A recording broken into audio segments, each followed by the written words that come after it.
Hello everyone, welcome back to my channel. मैं हूं श्रेया भटनागर और आज मैं लेके आई हूं शॉर्ट एंड डिक्टेशन। अगले 5 सेकंड में मैं स्टार्ट कर दूंगी, तो प्लीज़ आप लोग रेडी रहिएगा।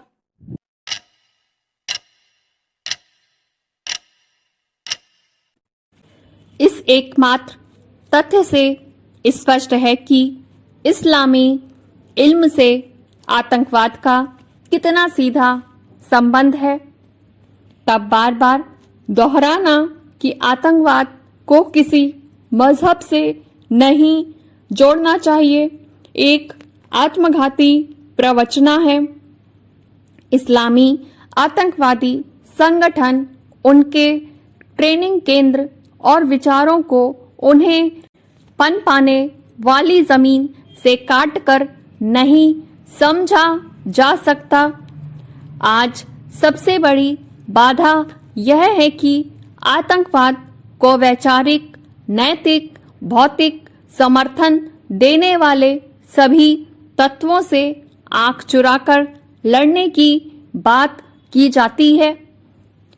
यह छिपाने के उल्टे परिणाम निकले हैं कि इस्लामी आतंकवादी अपने मजहबी विश्वासों के तहत ही सब कुछ कर रहे हैं। चाहे आतंकवादी कैंपों की पाठ्य सामग्री हो या आतंकी संगठनों के दस्तावेज या ओसामा जैसे सरदारों के उकसावे, सब में समान सूत्र जिहादी विश्वास ही है। नहीं तो तालिबान या अल कायदा के विभिन्न कारनामों पर मुस्लिम देशों में मौन समर्थन क्यों छाया रहता है। यदि आतंकवादी इस्लाम का दुरुपयोग कर रहे हैं तो बात में फतवे जारी करने वाले उलेमा ने किसी आतंकी संगठन या सरदार के खिलाफ कभी कोई फतवा क्यों जारी नहीं किया, सजा क्यों नहीं सुनाई। आतंकियों की असली ताकत मजहबी विचारधारा पर उनका आंख मूंद कर विश्वास करना है। वे जैसा सोचते हैं वैसा कहते भी हैं। सेकुलरवादियों की तरह सोचने और कहने में दोहरापन नहीं दिखाते। दोहरापन तो उनमें है जो आतंकी घोषणाओं की अनदेखी करते हैं।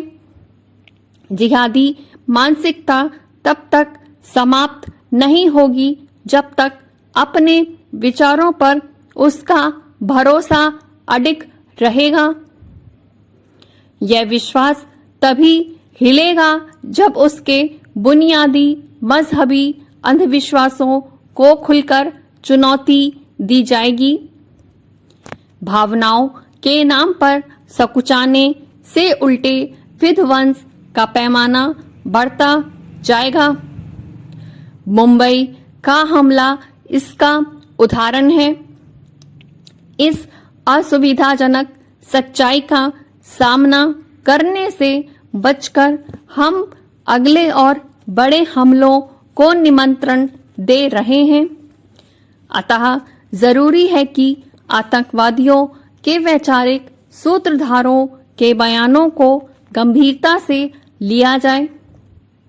यदि कोई उन्मादी कहता है कि कश्मीर तो जिहाद का दरवाजा भर है, हमारे निशाने पर तो पूरा हिंदुस्तान है, अथवा हम एक और महमूद गजनवी का इंतजार कर रहे हैं, तो ऐसी स्पष्ट घोषणाओं की उपेक्षा कर उसके प्रेरक विचारों पर चुप्पी रखना आत्मप्रवचना है।